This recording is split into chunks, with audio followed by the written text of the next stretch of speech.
ойыны. Сіздерге өздеріңізге бинго таратамын.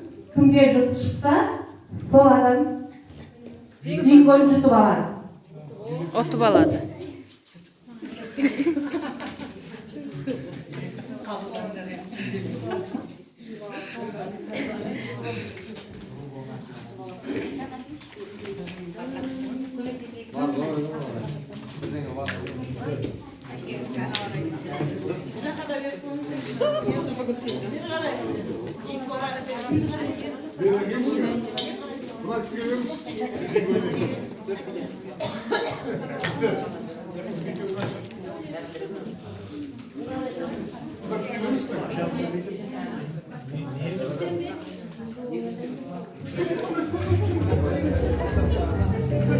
Olma basтай береміз ба? Енді бингоны ойнатамыз. Тоқтатамыз. Бір бас. Төрт. Кімге шықты? Төрт. Әлім апай, сізге сұрақ.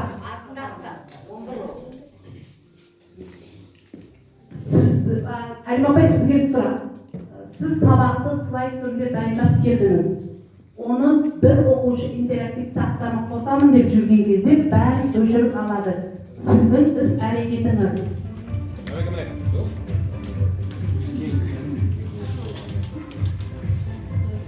Енді мен ондай ситуацияны шамалы дайындап қойған, көшікке басып келіп, содан қайтқан қоса саламыз компьютерға.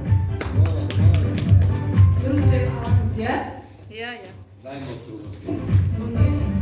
Бинго алған сыйлық. Келесі бингомызды ойнатамыз. Болды. Үш. Ал енді Гүлнар апай, сізге сұрақ. Үй адам ағаш суретін сыздырып алдыңыз. Бір оқушы парағына сіздің суретіңізді салып, мазақ етіп жазып қойған. Сіздің іс әрекетіңіз. Қандай эмоцияда болады? Енді ол бала ғой, мүмкін ойланатын шығар. Сол күні көңіл күй болмай тұрған шығар. Жұмыс жасаймын сол баламен. Қарым-қатынасымды дұрыстаймын.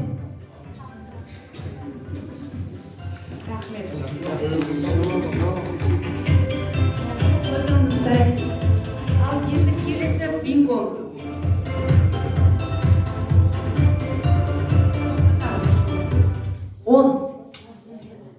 Он кімге шықты?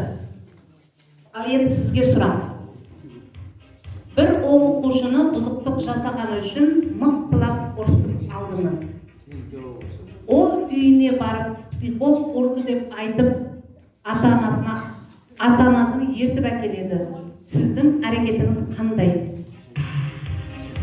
Сұрақ түсінікті болды ма?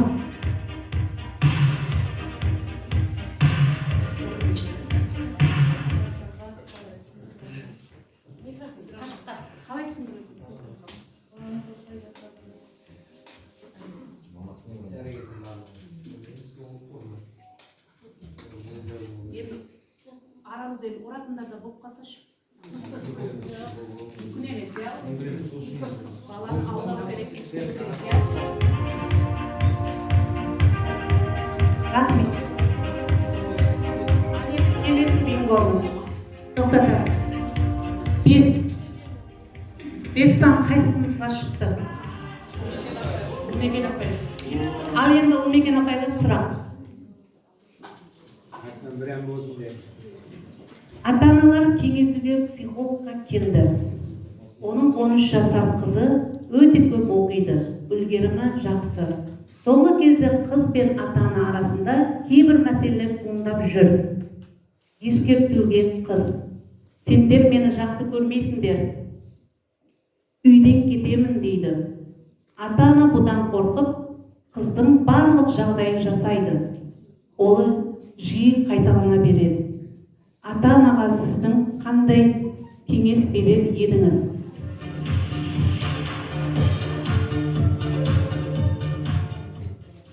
Ата-анаға қызыменен ара-қатынасын өте жақсарту үшін қыздың бұл жерде айтып тұр ғой, қалағанын әперді дейді ғой. Қызбен көбінесе әңгімелесіп отыру керек, сырласып отыру керек. Сосын жаңағы негізінен сырласу керек қой қызбенен. Сосын көмек беру керек. көптеген жұмыстар жасауға болады. Келесі